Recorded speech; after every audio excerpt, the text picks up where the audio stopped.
En todas las personas somos progresistas y también tenemos un compromiso con la inclusión. Hoy me da mucho gusto recibir a una invitada que también es mi amiga y es una de las voces jóvenes más importantes de la arena política hoy en día. Ella fue representante de la candidatura independiente de Margarita Zavala y hoy va a estar platicando con nosotros sobre distintos temas importantes: feminismo, seguridad pública, el gobierno de Felipe Calderón, cómo vivió la campaña del 2018 y qué es lo que viene después. Bienvenidas a todas las personas. Hoy está con nosotros Fernanda Caso.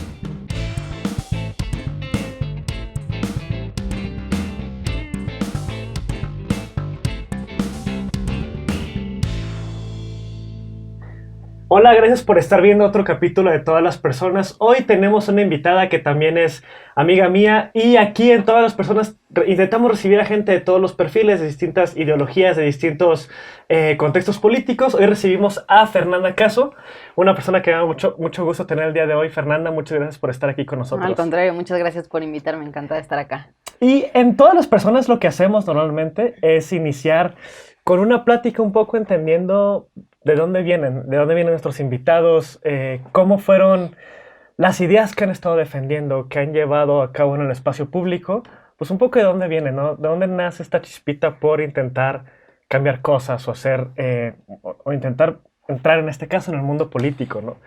Y en ese sentido quisiera empezar. Tú vienes de una familia con un pasado bastante importante en el tema de uno de los filósofos más importantes de México, Antonio Caso, es tu ancestro. Igual tienes una tía abuela que hizo muchísimo por la ampliación por permitir que las mujeres tuvieran más espacio en el campo de la biología. María Elena, si mal recuerdo, Elena se Caso, llama. sí. Cuéntanos un poco de eso. ¿Cómo te formó? ¿Qué impacto tuvo en tu vida para hacer lo que hoy haces? Pues sin duda las familias te marcan, ¿no? Yo creo que independientemente de dónde vengas, es imposible negar tus orígenes, y ya sea como algo que decides seguir o frente a algo que decides contrastarte, ¿no? Y en ese sentido yo tengo dos visiones distintas que para muchos pudieran parecer contradictorias, pero para mí han sido sin duda fundamentales ambas, ¿no? Por un lado, del lado de mi papá, una familia originalmente de académicos, Antonio Caso, mi bisabuelo, pero después de eso muchos abogados, personas involucradas en el gobierno, no necesariamente en la política electoral o en la política partidista, pero pues buscando hacer algo en lo público, ¿no? Ya fuera desde la academia o desde el gobierno. Y mi papá, si puedo decir que imprimió algo en mí, fue las ideas liberales que tengo, ¿no? Aquellas que te obligan a cuestionarte las imposiciones de la colectividad sobre el individuo y que pues me han obligado a cuestionarme incluso muchas de las cosas que creo o en las que fui formada. Por otro lado, mi mamá puedo decir que me imprimió sus valores cristianos. Yo crecí en una familia cristiana, ambos, mi papá y mi mamá, son cristianos, y en esa fe, en esa creencia, creo que encontré un sentido para muchas de las cosas que hago. También encontré valores que sé que no son exclusivos de la fe, pero que hoy difícilmente se encuentran en otro lado. Para mí, Dios sí ha sido un eje en lo que he hecho y en mi vida. Y el balance entre estas dos cosas, ¿no? Entre una fe profunda, arraigada, pero que se cuestiona todo el tiempo a sí misma, y valores liberales, han sido lo que me ha permitido pues transitar en la política y transitar en todo el resto de las cosas que hago, ¿no? Que un poco lo que te quería preguntar más adelante era sobre esto, sobre esta, o sea, de alguna forma contradicción entre que tú abiertamente has dicho que eres liberal y por otra parte abiertamente has aceptado como parte de tu figura pública, aparte de que obviamente personal, que eres cristiana y que hablas del cristianismo. ¿Cómo se compaginan estas dos cosas que de pronto parecen en muchas cosas contradictorias? Bueno, es que yo entiendo el cristianismo como libertad y entiendo que justo es una decisión individual que no se puede imponer sobre otros, ¿no? Y sobre esta idea de mi propia fe es que yo he podido entender que la única forma de convivir como sociedad y vivir en lo público pues es a partir del respeto a lo que cada persona cree, ¿no? Y no podría pensar en un cristianismo que busca obligar a otros a vivir de la misma forma, ¿no? Porque para mí ha sido una convicción personal y no es una convicción estática, es un proceso y es una duda constante. Y en esa duda sobre la forma en la que se debe llevar, pues he entendido que no hay una verdad absoluta que le deba aplicar a todos, al menos no entendida en términos humanos, ¿no? Cada quien pues está en una lucha constante por encontrarla pues en ese sentido me parecería demasiado soberbio pretender decirle a otra persona que esa es la forma correcta de vivir, ¿no? O hay una determinada forma correcta de vivir. Quisiera retomar ese tema un poquito más adelante, entonces nada más quisiera volver a un poco tu infancia, o sea, tu familia, tu infancia, ¿dónde estudiaste? ¿Qué? Siempre escuelas privadas pero laicas, ¿no? Siempre escuelas privadas pero laicas, fue algo por lo que mi papá siempre peleó internamente en la casa. No es que mi mamá se opusiera demasiado, para ella también era importante.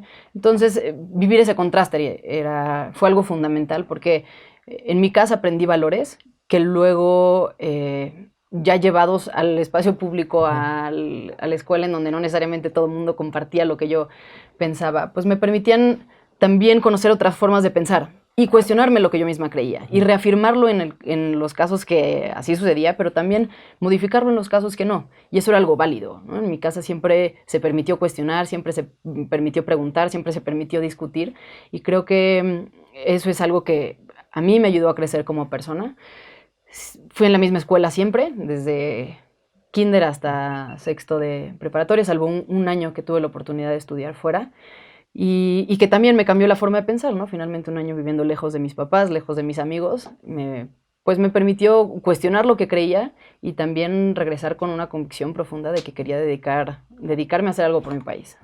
Este privilegio que viene de una familia claramente con pasado intelectual, también con un bastante de la posibilidad de estudiar en escuelas privadas, ¿qué sientes que obliga a algo?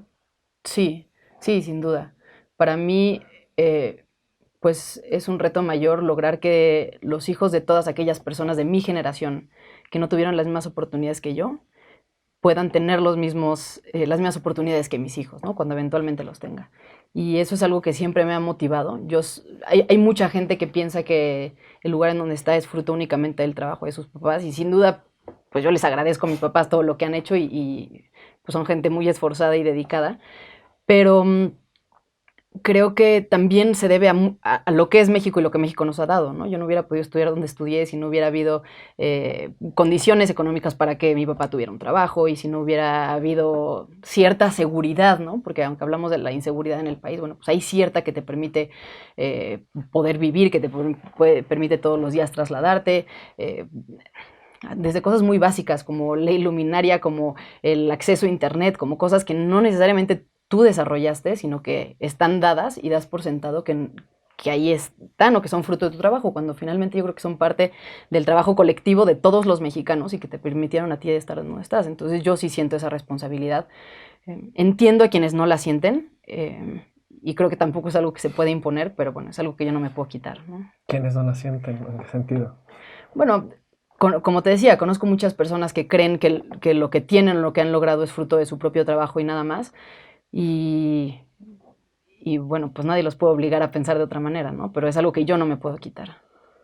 Supongo eso te lleva de alguna manera en 2006 a interesarte en entrar al PAN. Yo intenté entrar al PAN un poquito antes, pero sí, fue a partir del 2006 que me empecé a involucrar. Y intenté tocar todas las puertas, no conocía a nadie, hasta que encontré una persona, una amiga que me invitó a las reuniones en Álvaro Obregón. Empecé como coordinadora de prepas. Pero bueno, ya me gustaba la política desde antes.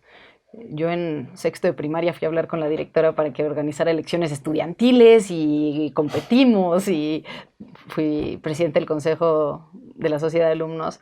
Después ya en la preparatoria lanzamos el periódico estudiantil, se llamaba De Braille. Y competí, también formé parte de la sociedad de alumnos en preparatoria. Es decir, siempre hay algo que me ha movido y que creo que va más allá. No es únicamente la convicción social, ¿no? Y creo que en esto también es importante reconocerlo y ser honestos. A mí me gusta la política. ¿no? Y creo que hay muchos espacios desde donde se puede servir o se puede hacer algo por México. Reconozco a las personas que se dedican a la ciencia y a las personas que se dedican a la empresa, porque creo que en la política a veces hay este intento por monopolizar el servicio público, decir, bueno, es que yo me dedico a la política porque me gusta servir, y sí hay una parte importante, pero también porque esa es la forma en la que a mí me gusta servir y la forma en la que yo he entendido esto. Entiendo la política como algo mucho más amplio que únicamente lo electoral. Creo que la política abarca todo lo público, ¿no? Y todas estas discusiones que se dan, que puede ser desde los medios, puede ser desde los partidos o desde la sociedad civil organizada. Decidí entrar al PAN en el 2006, me empecé a involucrar. Estuve en una campaña juvenil poco tiempo después, una campaña con Pablo Sánchez, donde nos conocimos. Y después de esto decidí que me quería afiliar, ¿no? Fue un proceso largo para mí. No me afilié de inmediato, también porque era una decisión importante que yo no quería tomar con base en una coyuntura o en una emoción. Fue algo que pensé muchísimo. Finalmente decidí afiliarme. A partir del momento que decidí afiliarme, pues todavía me tardé un par de años porque el proceso es complicado en el partido. Y ya desde ese momento, pues hice una carrera en el PAN que hasta el momento ha durado... ¿Todavía estás afiliada al PAN? Todavía estoy afiliada al PAN, Yeah. que hasta el momento ha durado 10 años más o menos. Sí. 2013 buscaste ser secretaria nacional. 2013 busqué ser secretaria nacional. En el Inter participé en varias campañas, 2 campañas locales y en algunas campañas internas también.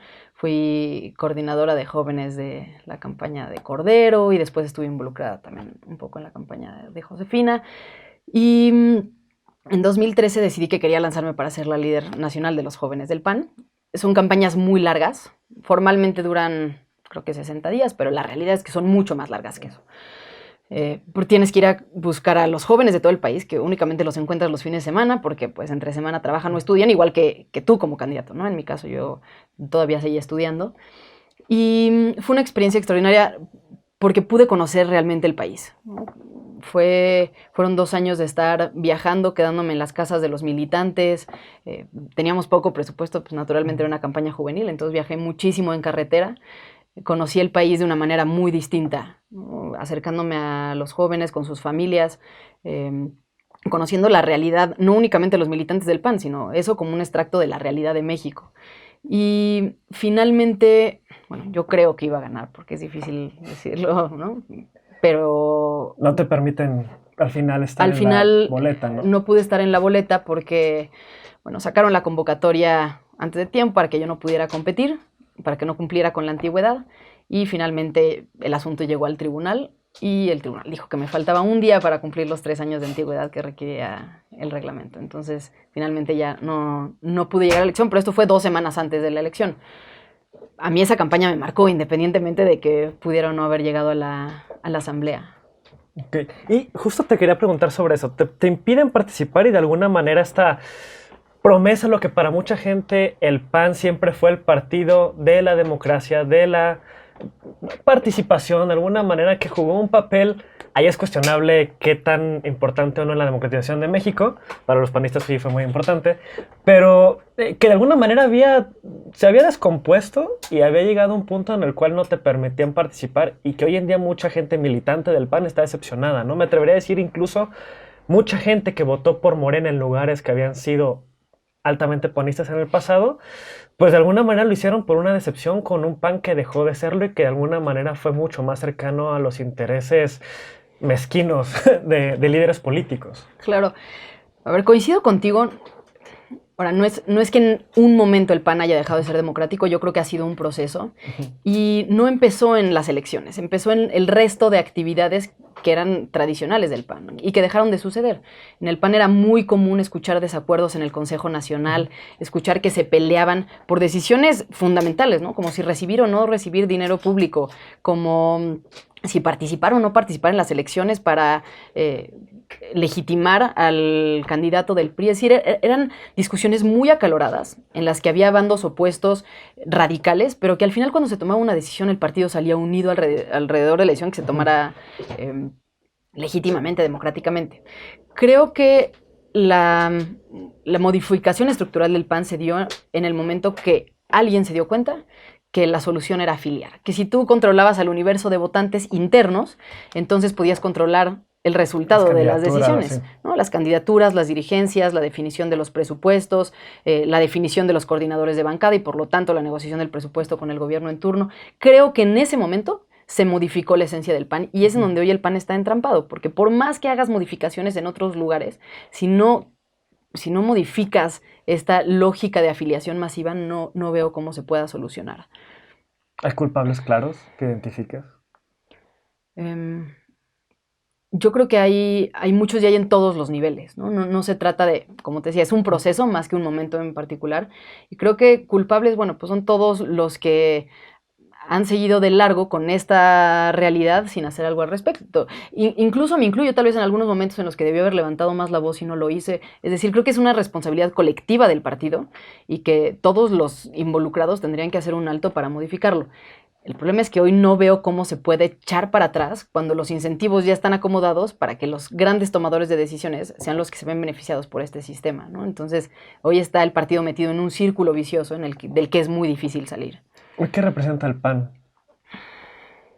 Yo creo que hoy el PAN representa una posibilidad, y es una posibilidad lejana, ¿no? de convertirse en un partido de oposición.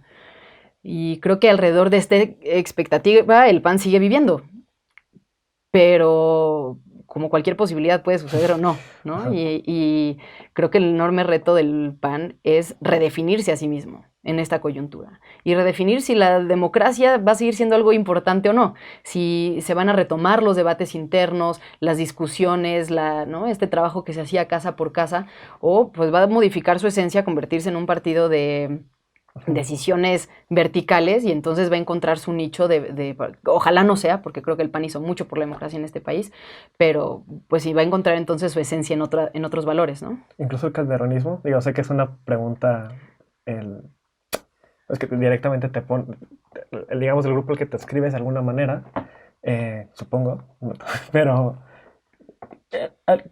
el periodo de gobierno de Calderón 2006-2012, que creo que yo creo que afectó muchísimo a Margarita Zavala el no poder de pronto desmarcarse de ciertas políticas que claramente, ya no digamos que no solamente no eran efectivas, sino tal vez ni incluso populares, por ejemplo, la guerra contra el narco. ¿Qué crees que vivió el PAN durante el calderonismo, durante el periodo de la presidencia de Calderón? Yo creo que fue el primer momento en el que el PAN tuvo un gobierno, porque antes de eso con Fox había sido un candidato apoyado por el PAN, pero que no necesariamente estaba vinculado al partido. Calderón fue el primer presidente, bueno, el único que hemos tenido hasta ahora, que tenía un vínculo real con el partido. Había sido líder, bueno, él creó Acción Juvenil, fue presidente nacional del PAN, había sido candidato a gobernador, había sido coordinador de los diputados, es decir, tenía una presencia muy fuerte dentro del partido, conocía las entrañas del partido. Y creo que fue una época en la que el PAN venía de tener un gobierno con el que no se sentía a gusto, a de repente ser un partido que ya gobernaba como partido. Es una transformación brutal, ¿no? La forma en la que los panistas se entendían a sí mismos es el momento en el que cambió. Y creo que es un proceso que todavía no hemos logrado resolver, ni, digamos, desde el nivel presidencial hasta los gobernadores y alcaldes, ¿no? Durante muchos años el PRI gobernaba siendo partido porque sacaba recursos públicos por fuera, entonces mantenía la estructura partidista por otro lado. Pero en el momento en el que pues llega un partido que no está acostumbrado a esas prácticas y que pues esperamos que no se acostumbre nunca, cómo balancear, ¿no? la democracia interna versus pues el poder político que se tiene, es creo que una balanza muy compleja y que hoy va a ser un gran reto para Morena, ¿no? No es algo que se dé por sentado, es algo que institucionalmente se tiene que regular. Claro, sí. Y luego, 2018, 2017, supongo, deciden lanzar la candidatura a la presidencia de Margarita, un poco con esta decepción ante, denuncias sistemáticas que Anaya y la dirigencia estaban intentando impedir que Margarita pudiera contender para la presidencia nacional para la candidatura a la presidencia por parte del PAN. Se deciden escindir del PAN y formar la candidatura independiente. ¿Cómo fue esta decisión? ¿Cómo fue para ti? Y fundamentalmente, fuera de este tipo de denuncias, ¿qué buscaban ustedes representar que no representara a Anaya, etcétera, en el PAN? Bueno, creo que, digamos, si buscamos un responsable de cómo desarrollaron los sucesos en los últimos años, meses, pues sin duda es Ricardo Anaya el personaje central, ¿no? Y la decisión de Margarita de no competir por el PAN no es una decisión de ella, sino de Ricardo, ¿no? Ricardo decide que Margarita no puede competir. Esa es la realidad. Y decide que él va a ser el candidato porque podía, porque como hoy están los incentivos en el partido, pues el presidente de partido puede tomar esas decisiones sin ninguna consecuencia porque tiene el control de los órganos internos y tiene control de la afiliación y tiene control de las candidaturas, etcétera, etcétera. Entonces, ante la decisión de Ricardo Anaya de que Margarita no podía competir en una elección interna y él de no renunciar a la presidencia del partido tiempo antes como para permitir una elección democrática interna, la decisión de Margarita es, bueno, compito o no compito. Y la única forma de competir ya era por la vía independiente, dado que la puerta del PAN estaba cerrada, y no porque ella así lo hubiera hecho, sino porque pues, de facto estaba cerrada. Y bueno, hubo muchas discusiones alrededor del tema, pero un día Margarita llegó con nosotros y nos dijo, a ver, yo he vivido toda mi vida diciéndole a los jóvenes que no se dejen frente a los actos de autoridad injustos, ¿no? Y he vivido toda mi vida diciéndole a las mujeres que no se dejen cuando les cierren las puertas y que sigan luchando. Dice, ¿cómo yo me voy a poderle dar la cara a todas estas personas a quienes yo les he dicho esto una y otra vez y que hoy me están apoyando y que me están siguiendo y con las que llevamos trabajando 2 años? Porque ahorita lleva pues 2, 3 años trabajando ya en todo el país, armando una organización. ¿Con qué cara les voy a decir que yo sí me dejé, ¿no? Y que no valió la pena luchar? Dijo, yo por ese mensaje voy a ir por la candidatura independiente.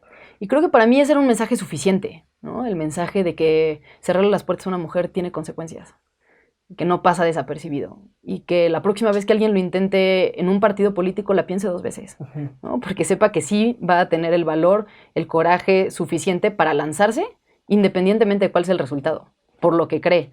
Y creo que Margarita es una persona que demostró durante años, con su ejemplo, su cercanía y su honestidad, que hoy creo que era lo que los electores estaban buscando. Digo, después, bueno, las cosas se desarrollaron como se desarrollaron. López Obrador también jugó un rol, bueno, brutal en la campaña, frente al cual era difícil competir en cualquiera de estos 2 ámbitos, tanto en honestidad como en cercanía, pero creo que lo que hizo Margarita fue dar un mensaje mucho más profundo que el de una simple candidatura, ¿no?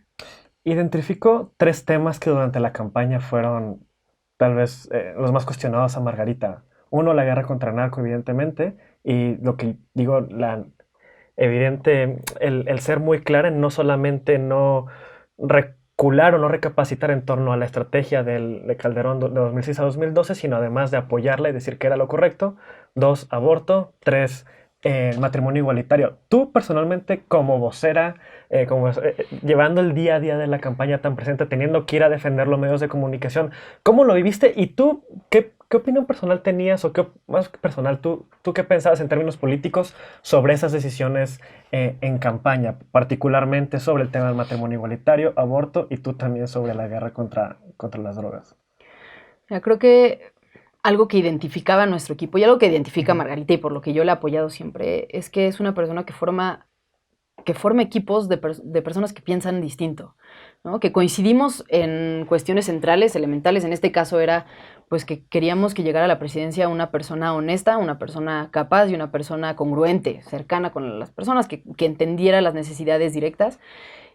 Pero alrededor había muchas personas que pensábamos distinto en muchos temas y para ella esa nunca fue un problema. Incluso había discusiones muy serias dentro del equipo sobre este tipo de posturas, ¿no? Y cómo debíamos de manejarlas. Tal vez en el tema del combate al crimen organizado había más consenso porque muchas de las personas que habían estado ahí vivieron más de cerca las decisiones del presidente Calderón. No muchos habían estado en su gobierno, pero digamos, lo habíamos vivido desde el partido y creo que en ese sentido Calderón tomó las decisiones que tomó con la información que tenía y lo hizo de la manera más responsable que pudo, ¿no? Entendió que se enfrentaba a un problema del que en ese entonces había muy poca información. No existían todas estas organizaciones que hoy hay y expertos que hoy hay y bases de datos que hoy hay, y dedicó su gobierno a fortalecer a la policía y cosas que hoy se están planteando en el nuevo gobierno, ¿no? Es que tenemos que aumentar la policía. Bueno, pues es que eso se venía diciendo desde entonces. Y cómo resolver el problema hoy de la persona a la que le están secuestrando un hijo, a la que le están extorsionando, ¿no? ¿Con qué recursos cuenta el Estado para hacerlo? Y creo que él tomó lo que había para enfrentar el problema, entendiendo que hoy el problema es muy distinto y que Margarita no lo iba a resolver de la misma manera porque el país es otro. Que hoy hay más información, que el problema también ha cambiado, se ha vuelto mucho más complejo, ha penetrado a nivel social, a niveles en los que antes tal vez no existía, ¿no? Antes era fácil identificar quiénes eran el crimen organizado y el resto de la sociedad. Hoy hay una mezcla que hace difícil esta distinción. Entonces, creo que la propuesta de Margarita era muy distinta porque tenía que ser distinta. En términos de matrimonio igualitario, legalización... Antes de pasar eso rapidísimo sobre la guerra contra el narco, había un tema en que tú particularmente dijeras, creo que esto era un cambio radical que hay que hacer. O sea, hubo un momento en el cual en la campaña, o tú dijeras, claramente esto es algo que difiero respecto a lo que se está diciendo. Bueno, sin duda el tema de las libertades, ¿no? ¿O te refieres particularmente sobre la política de seguridad? Bueno, es que lo que Margarita decía era...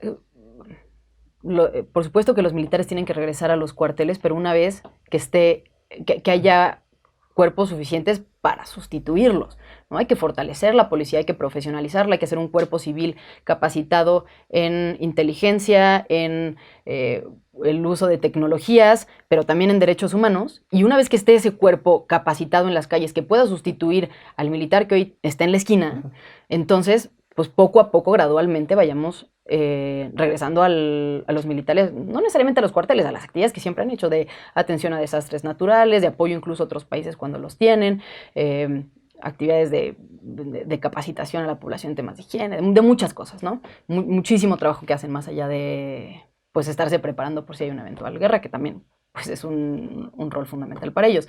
Pero, pues, en ese sentido... yo no podía estar en desacuerdo, pues claro que me parecía razonable, claro que no podían al día siguiente decir, bueno, a partir de mañana ya no vamos a tener militares en las calles cuando dejas a los gobernadores sin cuerpos de seguridad y a la población pues sin protección, ¿no? Entonces, en ese sentido no estaba yo en desacuerdo con lo que ella planteaba, me pareció una... política de seguridad sensata, responsable y mucho mejor pensada, por ejemplo, que lo que estamos viendo hoy, que sobre la marcha salen a dar números, ¿no? Y entonces vamos ahora a 50,000 jóvenes meterlos al ejército y a la marina y a la policía, pero ¿por qué al ejército y a la marina si lo que ahorita se necesitan son policías justamente para sustituir a los militares? Es decir, como estas estrategias improvisadas por no quererle entrar a los temas. Y creo que es algo que se vivió mucho en esta elección y que se ha vivido en las últimas elecciones, que cualquier persona que plantee estrategias de seguridad serias se le cuestiona como si en el fondo creyera que lo que se tiene que hacer es seguirnos matando, cuando no, justamente pues, los cuerpos de seguridad sirven para controlar eso, ¿no? Y para combatirlo y para proteger a las personas que hoy están sufriendo los efectos del crimen organizado y de manera paralela, por supuesto, pues apostarle al tejido social, ¿no? Y apostarle a crear oportunidades, ver cuáles son las condiciones en las que viven los jóvenes que se están teniendo que dedicar al crimen organizado, darles oportunidades educativas, laborales, etcétera, que les den opciones para no dedicarse a eso, pero tiene que ser un trabajo paralelo. Para ya cambiar de tema, solo dos preguntas más al respecto. Uno, ¿crees que de alguna manera la postura que se tuvo a nivel discursivo en la campaña afectó la campaña de Margarita? Eso, no desmarcarse de alguna manera, no decir no vamos a seguir por el mismo camino. Y la otra es que este argumento de no podemos sacar al ejército mientras no se profesionalicen las policías, etcétera, es algo que se viene escuchando, durante toda la sección de Peña Nieto se escuchó, ¿no? Era el tema, no los podemos sacar ahorita, hay que fortalecer las policías, y de pronto parece que el fortalecimiento de policías nunca llega y los cuerpos el ejército sigue utilizando, las Fuerzas Armadas siguen siendo utilizadas para intentar ahí de alguna manera estar haciendo tareas de seguridad pública.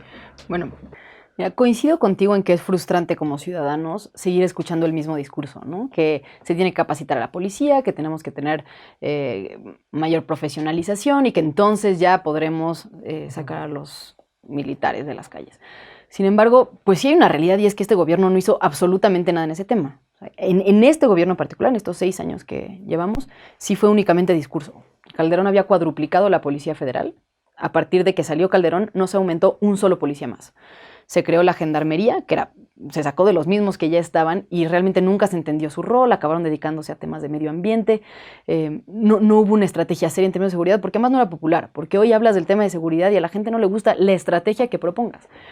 Entonces, creo que sí se tienen que profesionalizar la policía, se tienen que profesionalizar cuerpos civiles que puedan sustituir al ejército, pero pues depende de un gobierno que llegue y lo haga. Veo interés en este gobierno que entra en hacerlo. Como te decía, siento algo de improvisación, ni siquiera distinguir, ¿no?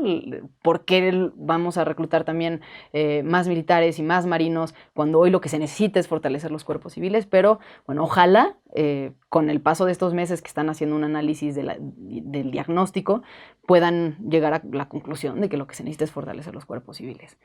Creo que en el caso de Margarita, bueno, es que Margarita reconoció que en ese momento se tomaron las decisiones con la información que había y en ese momento era la mejor decisión que se podía tomar con las herramientas y los instrumentos que se tenían. Si le preguntabas a ella si lo haría distinto, por supuesto que lo haría distinto, ¿no? Y entonces creo que en ese caso la postura de Margarita era muy congruente. Decir, bueno, pues es que si lo ves hacia el pasado, claro que hubo errores, porque siempre que se analiza una política pública hacia el pasado con información nueva, con resultados, con estadísticas, pues bueno, encuentras cosas que pudiste haber hecho mejor. Pero eso no implica que la decisión que se tomó no hubiera sido la más responsable en su momento, ¿no? Y creo que también eso fue una lucha constante, distinguir a Margarita del presidente Calderón y que le preguntaran a ella por sus ideas y por sus propuestas, más que preguntarle sobre decisiones del gobierno, en las que ella, bueno, pues naturalmente estuvo cerca, pero quien las tomó fue Calderón, igual que si Margarita eventualmente ganaba, pues era ella quien iba a tomar las decisiones. Creo que la situación de inseguridad es algo que obliga a todos a una reflexión, ¿no? Y creo que cualquier candidato a la presidencia tenía que plantarse en esa realidad para poder proponer cualquier cosa hacia el futuro. Y pienso que como gobernante, no sé, aquí es una reflexión personal porque no puedo hablar de lo que ella piensa o cualquier otra persona piense, pero pienso que como gobernante en tu conciencia deben estar las decisiones que tomaste en función de cómo las tomaste, ¿no? Y si las tomaste tomando en cuenta todos los elementos que tenías a tu alrededor, analizando todas las alternativas, las posibles consecuencias. Y creo que si tomas una decisión de la mejor forma posible, habiendo analizado todo esto, pues puedes estar tranquilo de que te eligieron y lo hicieron de la manera correcta para tomar estas decisiones. Ahora, ¿cuántos homicidios más pudiera haber habido si no se hubiera implementado una estrategia de seguridad? Pues es difícil de saber, ¿no? Y es algo que yo creo que no se puede cuantificar. Lo que podemos hoy saber es que el número sigue aumentando todos los días, que la violencia sigue aumentando, que los homicidios siguen aumentando, que los secuestros siguen aumentando, y pues que no hay una estrategia clara. Yo esperaría que hubiera una alternativa seria por parte de alguno de por parte del gobierno en turno a nivel federal, pero también de los gobiernos a nivel estatal, ¿no? Y ahora sí, cambiando de tema, y más, ahora lo pregunto en términos personales, ¿cómo ves estos momentos difíciles que tienen que ver con la diferencia de opiniones en el equipo, que tenían que ver, supongo, más particularmente sobre derecho a decidir y matrimonio igualitario? Hace rato desayunaba con una amiga que conoció en Cambridge a Consuelo Sáizar y me decía que es que yo no entiendo cómo Consuelo Sáizar, una persona abiertamente homosexual, podía al mismo tiempo estar de acuerdo o apoyando directamente la campaña de Margarita Zavala. Y bueno, traigo esa pregunta también porque quisiera entender cómo se vivía esto, ¿no? Recuerdo las declaraciones de Margarita que tenían que ver con el matrimonio igualitario, aunque es que yo creo que el matrimonio es una institución entre personas de distinto sexo. ¿Cómo lo vivieron tú particularmente? ¿Qué opinión tienes sobre el tema? Bueno, yo en ese punto no coincidía con ella y ella lo sabía. Y lo platicábamos mucho y ella entendía mis argumentos. Pero creo que, a ver, este es un problema y estas son discusiones que no únicamente dividen a una campaña. Y estoy segura que en todos los equipos de campaña había discusiones sobre este tema. Porque en nuestro país no hay un consenso. Y vas a encontrar familias divididas por este tema, vas a encontrar partidos y vas a encontrar grupos de amigos, porque es algo que como sociedad sigue siendo motivo de discusión y sigue siendo motivo de contraste. Y yo creo que es a través del diálogo que vamos a lograr llegar a consensos. Me parece que las nuevas generaciones están mucho más abiertas a considerar las libertades de una forma mucho más amplia y mucho más completa. Creo, y es algo que me genera esperanza, porque creo que finalmente el electorado también se ha ido transformando con el tiempo.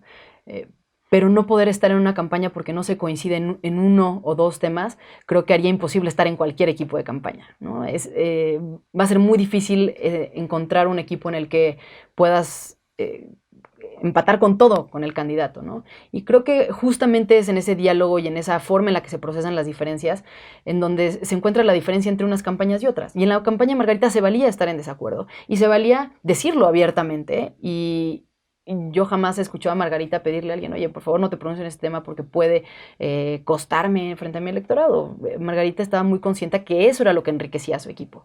Y con Consuelo Sáizar, y te puedo decir que con muchas personas del equipo encontré coincidencias en estos puntos, y que si Margarita llegaba a la presidencia iban a ser temas por los que yo iba a luchar, independientemente de que tal vez ella no estuviera de acuerdo con todos ellos.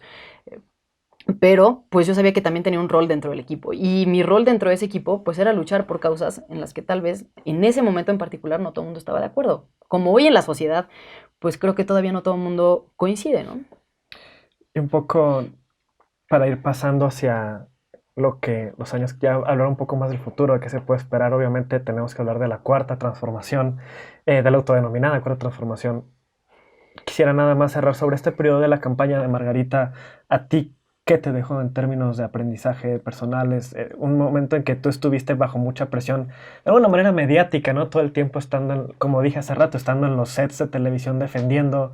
eh, y ahorita, bueno, que ya estás todos los días en televisión.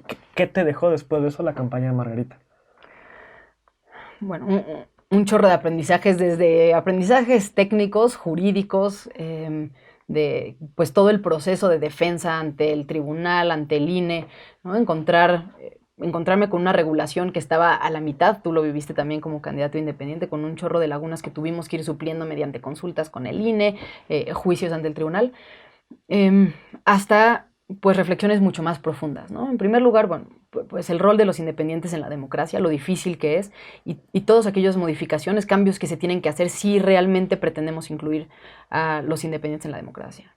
En segundo lugar, pues una reflexión profunda sobre el rol de los recursos en la democracia y en una campaña política. Creo que esto es el rol de la fuerza económica en la democracia. Creo que es algo que el mundo no ha logrado resolver, no únicamente en México y no únicamente con los independientes. Creo que es algo que se plantea en Canadá, se plantea en Estados Unidos, se plantea en Europa y hay distintos modelos. Creo que el mexicano no está funcionando, ¿no? Esta forma en la que tenemos ciertos topes de campaña de chocolate, pero en el fondo todo el mundo recauda por fuera y no los reportan. Creo que esta mentira en la que vive el sistema electoral y la autoridad lo sabe, pero no tiene suficientes herramientas para investigarlo y cuando investiga, pues el tribunal quita las sanciones, ¿no? Este esquema no está funcionando y creo que lo tenemos que replantear desde la base. Una reflexión también sobre el rol de ser mujer en la política y que es algo que sí pesa y sí importa, ¿no? Y yo le agradezco a gente como Margarita haber tomado decisiones así de valientes, porque eh, es la presión es muy grande, la presión es doble sobre tener que tener un resultado positivo cuando tomas una decisión de arriesgada. Y creo que Margarita al hacerlo mostró un ejemplo de valentía para muchas mujeres que seguimos en el camino de la política. Y que es que se vale intentarlo, ¿no? Y se vale arriesgarse y el trayecto vale la pena más allá del el viaje, vale la pena más allá del resultado. Creo que eso es algo que yo a Margarita le reconozco y le agradezco. Tal vez también lo que yo viví en algún momento como coordinadora de la campaña, poco antes de, bueno, de la pre-campaña, que fue también el reto de enfrentarme a un mundo de hombres, particularmente a la hora de recaudar, que sí es un obstáculo que hay que vencer y son espacios que se tienen que empezar a modificar, ¿no? Tenemos que empezar a encontrar balances, que haya más espacios para mujeres también ahí. Y y pues una convicción profunda de que la política es algo que quiero seguir haciendo, ¿no? Que más allá del resultado de esto, la sensación de estar todos los días, porque eso es una campaña, convenciendo gente en la calle de valores en los que crees, de causas de las que estás convencido, es algo que no se puede cambiar por nada, ¿no? Insisto, no tiene que ser desde lo electoral, puede ser desde otros espacios, la política es mucho más amplio que las campañas y que es algo a lo que me quiero seguir dedicando. ¿Te consideras feminista? Sí. sí, sin duda. A ver, creo que el feminismo se puede considerar desde algo muy básico, como entender que hay una desigualdad que tiene que resolverse y estar dispuesto a hacer algo para modificar esa desigualdad, hasta ya un compromiso mucho más profundo, ¿no? De modificar cuestiones estructurales, de involucrarse, de dedicarle tiempo, y yo me he ido convenciendo más del tema a lo largo de estos años. El feminismo me parecía hasta exagerado, podría yo llamarlo, antes de entrar a trabajar, ¿no? A partir de que inicié mi vida laboral fue cuando me empecé a notar que las diferencias son reales y que los obstáculos son reales y que ser mujer sí pesa, y que si bien yo he tenido muchas oportunidades porque he tenido gente alrededor que cree en las mujeres, sé que esa no es la realidad del país, y estoy dispuesta a hacer algo para trabajar en ello, ¿no? Sí.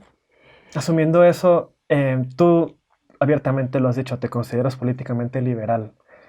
Liberalismo, creo, ya prácticamente cualquier análisis post 2018, post las elecciones pasadas, asumen o entienden que el liberalismo sufrió una derrota política gigante en el último proceso electoral, ¿no? Y sobre todo el liberalismo que se basaba en la idea de que simplemente la construcción de instituciones y el reconocimiento de derechos en el papel bastaban simplemente para que esto se llevaran a cabo y fuera una realidad. Y la verdad es que no, que la competencia electoral en sí misma no garantizaba o no había garantizado una mejor condición de vida, mejor repartición de la riqueza para el grueso de las personas. ¿Tú crees, supongo que sí, que el liberalismo tiene que reconstruirse políticamente de cara a los próximos años? ¿Cuál crees que debe ser ese papel? ¿Y crees que este liberalismo debería asumir como dado ciertos temas como el derecho a decidir o como el matrimonio igualitario como parte, o sea, como algo que ya no se cuestiona incluso, o sea, para una fuerza política liberal? Pues mira, de entrada difiero en que haya sido necesariamente una derrota del liberalismo. Creo que hay liberalismo de izquierda y liberalismo de derecha. No es necesariamente, no creo que ya estemos en esta discusión entre liberalismo versus colectivismo, o discusiones que tal vez se dieron en el siglo pasado. Em, Pienso que la lucha del liberalismo se encuentra, como te decía, no entre un partido y otro, sino dentro de los propios partidos. Creo que hay una lucha por el liberalismo dentro del PAN, creo que hay una lucha por el liberalismo dentro de Morena, particularmente dentro de esa coalición. Liberalismo igualitario.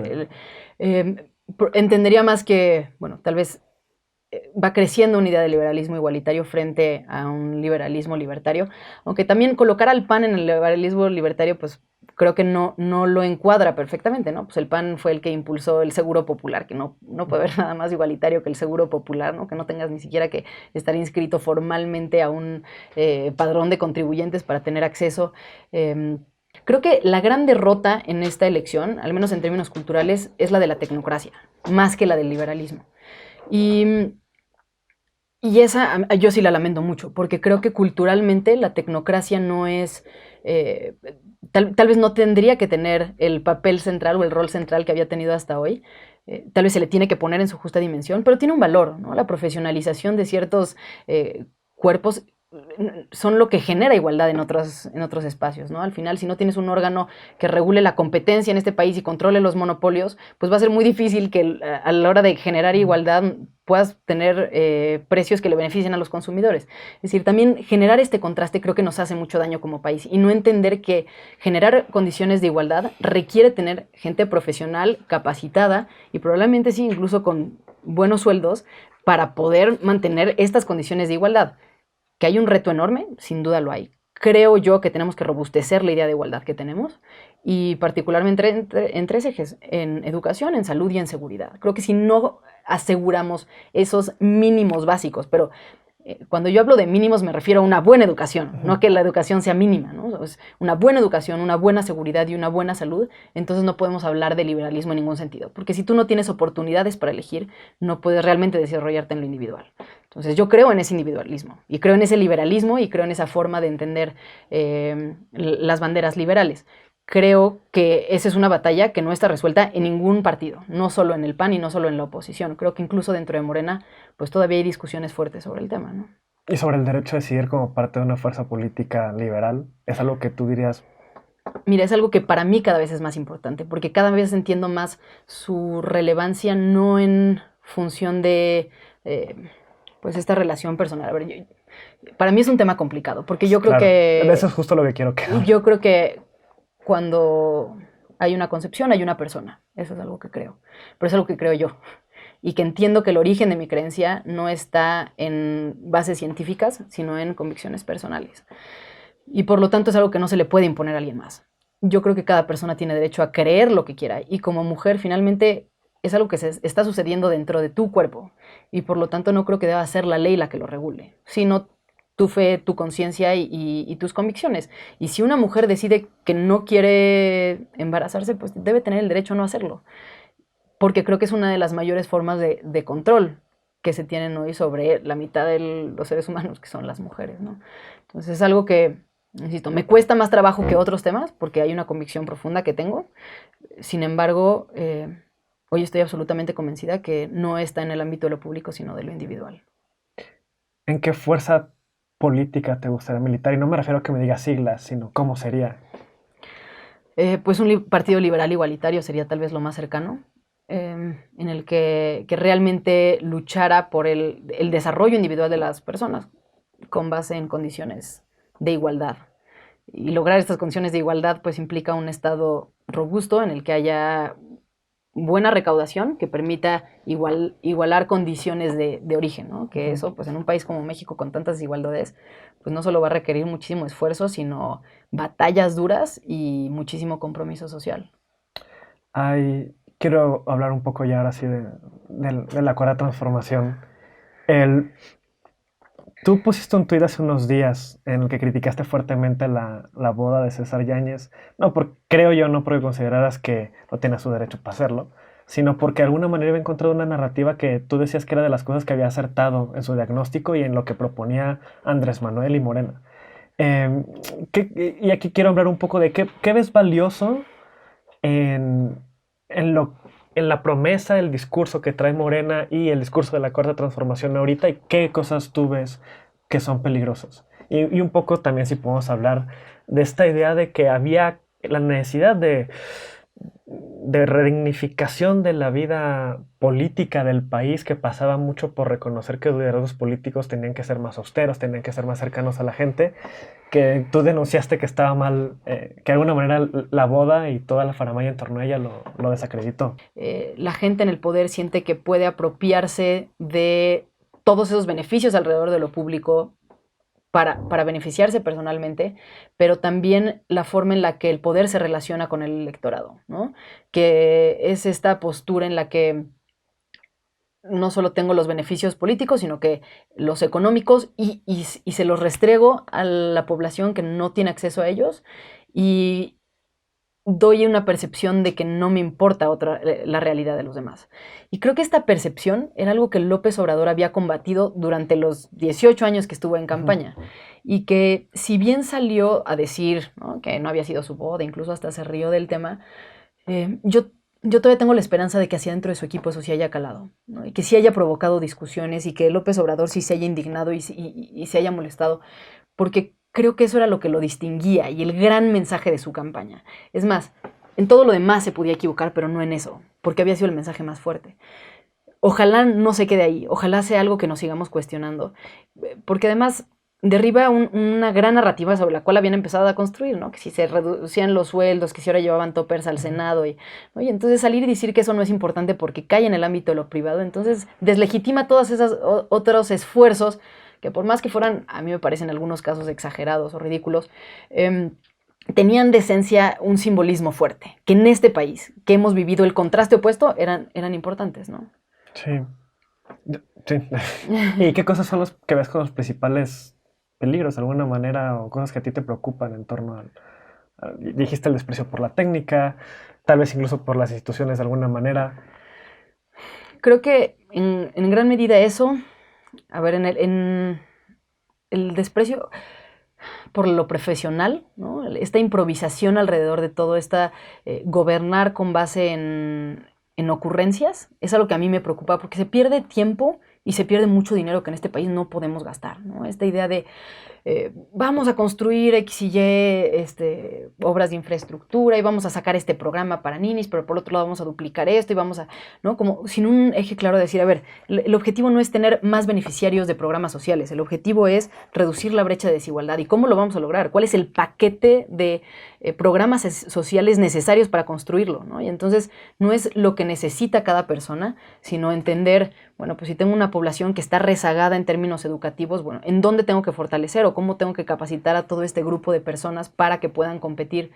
A mí me tocó, seguramente tocó también a ti en campaña, casas en las que tocabas y había, la mamá recibía el apoyo de madre soltera, los hijos además tenían oportunidades, el papá tenía adultos mayores por el gobierno del DF y por el gobierno federal, además pues habían tenido apoyo de piso firme, de vivienda, etcétera, y entonces son familias en las que lo único que se está generando es una dependencia del gobierno y no necesariamente se están generando...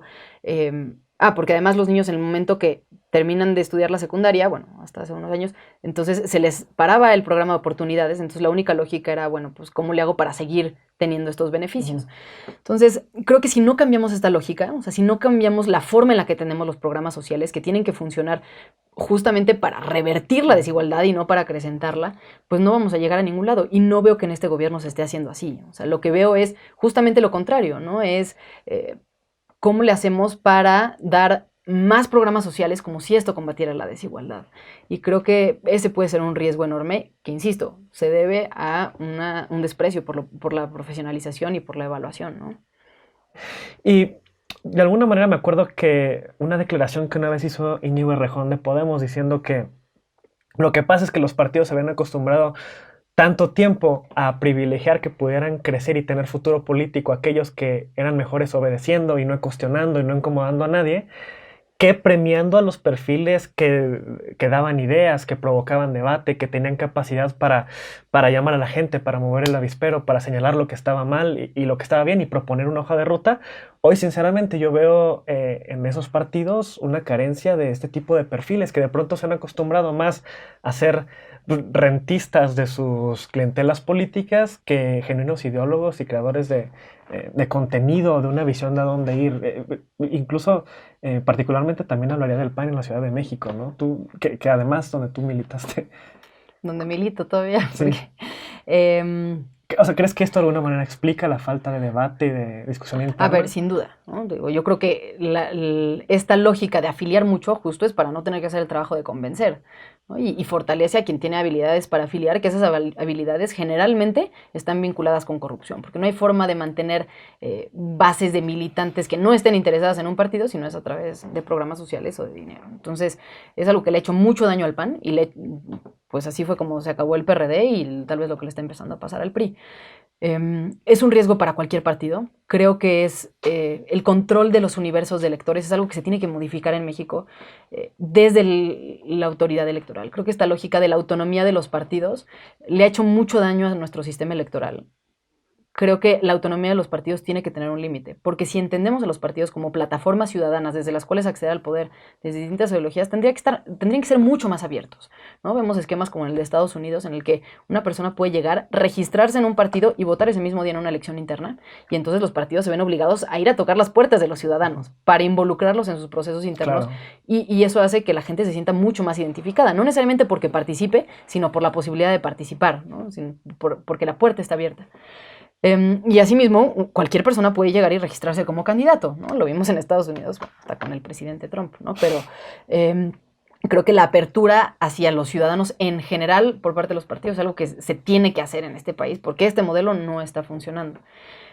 Creo que hay otra, digamos, además de este argumento que sin duda es fundamental, hay otro que responde más a la lógica de las democracias modernas, ¿no? Que es la exigencia social de que los candidatos sean mediáticos, de que generen dichos virales o que generen controvertidos sí. Y entonces generen suficiente polémica para que entonces esto se vuelva grande en las redes sociales y la gente los alcance a ver, pero justo la búsqueda de estos perfiles no necesariamente favorece a quienes tienen mayores habilidades para gobernar o para legislar, sino a quienes tal vez son más histriónicos o quienes tienen capacidades más, o incluso a quienes son más irresponsables, ¿no? Finalmente alguien que no cuida lo que dice tendrá más posibilidades de generar polémica que alguien que es responsable, claro, que está midiendo, ¿no? y que entiende que tiene que haber moderación en sus dichos.